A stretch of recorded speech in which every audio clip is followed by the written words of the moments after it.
Olá, bem-vindos à nossa primeira aula. Hoje a gente vai explicar para vocês o que é luz, como a gente consegue enxergar as cores através dela e a importância da curva espectral para a gente perceber como essa fonte luminosa reproduz as cores que a gente enxerga também. Para começar, vamos explicar conceitualmente o que é luz.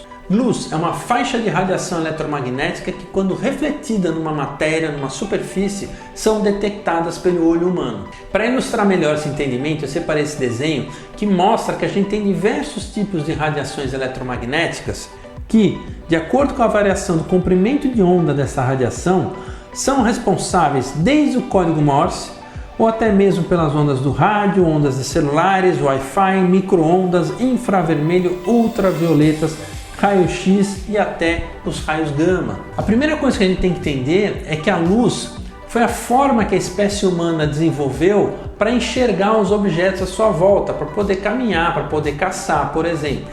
Então o que a gente pode dizer é que enxergar os objetos pela luz é exclusivo da espécie humana. Logicamente que outras espécies, principalmente os mamíferos, têm uma forma de enxergar muito similar à nossa. Mas outros animais desenvolveram outras formas de enxergar os objetos ao seu redor. As cobras, por exemplo, utilizam a radiação infravermelho para detectar pelo calor a presença, por exemplo, de presas ao seu redor. Nesse próximo desenho, vocês vão entender que a percepção das cores é feita por diferentes comprimentos de ondas dessa radiação eletromagnética também. Ondas mais curtas nos fazem perceber os pigmentos variantes do azul e as ondas mais largas nos fazem perceber os pigmentos avermelhados, por exemplo.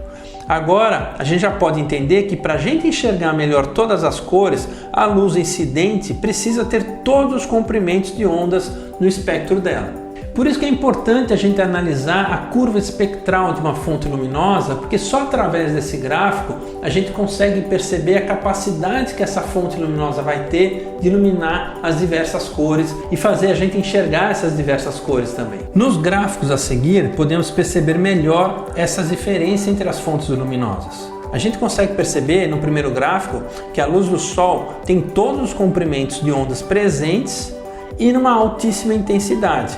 Já a curva espectral dessa lâmpada fluorescente que está ao centro demonstra uma incapacidade de reproduzir bem as cores. Já no terceiro gráfico, que mostra uma curva espectral de um LED branco frio, a gente percebe que ele é mais deficiente nos tons avermelhados e tem um pico muito forte no tom azulado. Não é à toa que até hoje a luz do Sol ao meio-dia é referência como comparativo de reprodução de cores.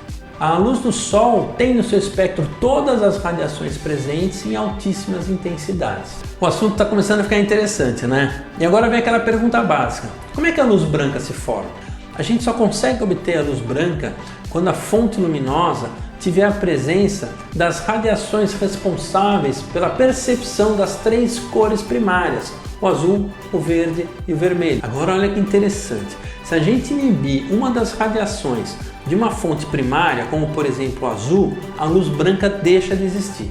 E a gente deixa de destacar todos os pigmentos variantes dos tons azuis. Com isso, todos os objetos à nossa frente começam a ser pintados com todas as outras cores resultantes, exceto o azul. Da mesma forma que se a gente utilizar uma lâmpada com radiação monocromática, por exemplo, uma luz verde, a gente deixa de enxergar todas as outras cores e começa a enxergar como se todos os objetos estivessem pintados de verde. Isso é muito comum quando as pessoas iluminam, por exemplo, jardim com uma luz monocromática verde. As folhas do jardim, as folhas verdes vão ficar extremamente ressaltadas, vão ficar extremamente destacadas, mas todas as outras cores do jardim, como o vermelho, uma flor vermelha, uma flor amarela, elas vão ser pintadas com essa luz verde e vão perder a sua cor original. Vocês estão percebendo como é importante a gente ter domínio dos conceitos para a gente poder acertar na qualidade dos nossos projetos? E olha que a gente nem está começando, hein? A gente se vê na próxima aula, onde eu vou explicar como é que a gente utiliza a temperatura de cor corretamente nos projetos. Até lá!